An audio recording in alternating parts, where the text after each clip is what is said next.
Hi, hello, isang magandang umaga, tanghali, hapon, gabi sa inyong lahat.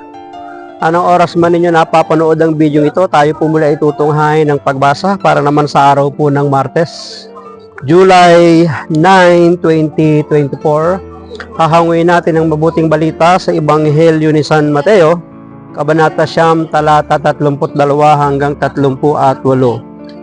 Noong panahong iyon, dinala kay Jesus ang isang piping inaalihan ng demonyo. Pinalayas ni Jesus ang demonyo at nakapagsalita ang pipi. Namangha ang mga tao at sinabi nila, kailanmay walang nakitang katulad dito sa Israel. Datapwat sinabi ng mga Pariseo, ang prinsipe ng mga demonyo ang nagbigay sa kanya ng kapangyarihang magpalayas ng mga demonyo. Nilibot ni Jesus sa mga bayan at nayon at nagturo sa mga sinagoga. Ipinangaral niya ang mabuting balita tungkol sa paghahari ng Diyos at pinagaling ang mga may sakit. Anuman ang kanilang karamdaman, nang makita niya ang napakaraming tao, nahabag siya sa kanila sapagkat sila'y lito at lupaypay, parang mga tupang walang pastol.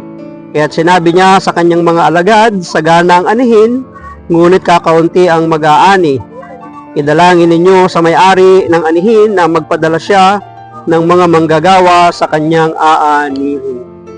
Pagpalain po ng Diyos ang pagkabasa ng kanyang mabuting balita. Ang reflection or pagsasadiwa ay hahanguin po natin sa Aklat ng Simbahay taong 2024.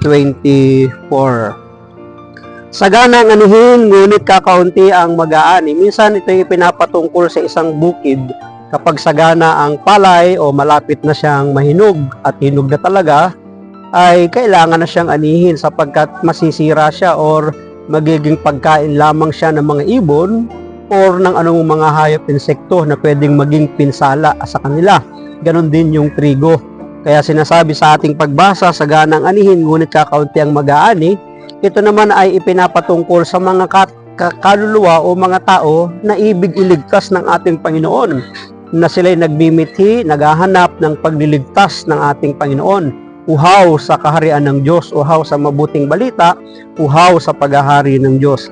Ang larawan ng Santa Iglesia noon ay pareho pa rin ngayon. Dumami man ang bilang ng mga pari at iba pang mga lingkod ng ating iglesia, nananatili pa rin kulang ang bilang kung itatapat sa dami ng tungkuling dapat ganapin, lalo na sa pagpapahayag ng mabuting balita. Ang tinutukoy po kasi ditong mga mag-aani na ipanalangin ibigay ng Diyos ay walang iba kundi ang mga manggagawa, ang mga tutupad sa tungkulin para ang mga tao ay akayin at dalhin sa paanan ng ating Panginoon.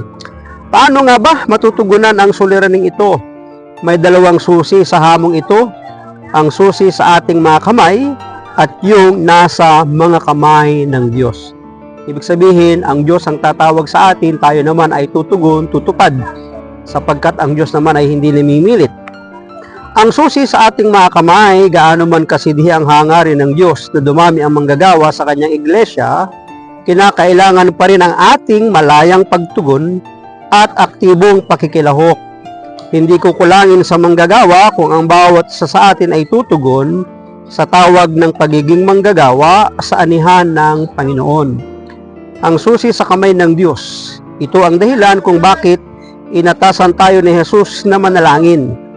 Gaano man tayo kasigasig sa hangaring maglingkod, ang lahat ay nakasalalay pa rin sa kalooban ng Diyos. Hindi magiging ganap ang anumang gawain natin kung hindi ito loloobin ng Diyos. So kailangan magkaugnay.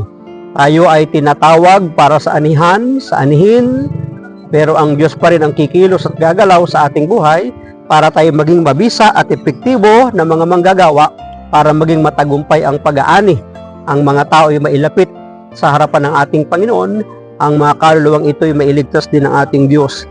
Nananalangin ka ba tayo para sa paglago ng bukasyon ng ating iglesia? Nananalangin ka ba na madagdagan ang mga manggagawa? Ipanalangin natin palagi na dumami pa ang mga mag-aani at yan ay sa kapahintulutan ng ating Panginoon. Maraming salamat at pagpalain po tayo ng ating Diyos. Ang akin lamang palaging sambit, I love you with the love of the Lord. Bye-bye and bye-bye.